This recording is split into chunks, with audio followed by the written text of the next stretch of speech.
Today we are making mug cake in the microwave. To make this cake you will need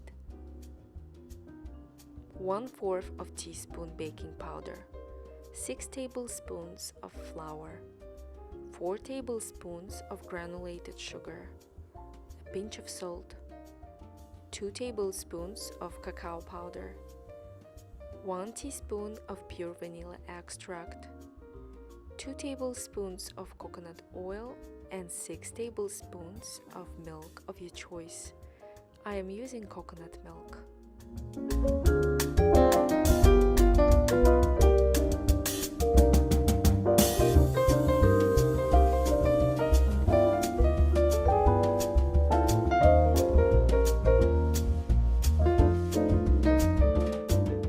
Mix all the ingredients and cook in microwave until the cake is done in the middle.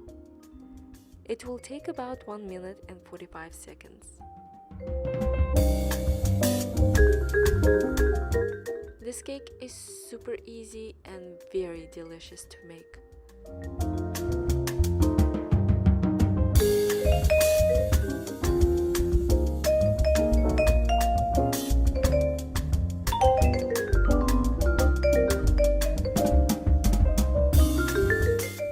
Thank you so much for watching and enjoy.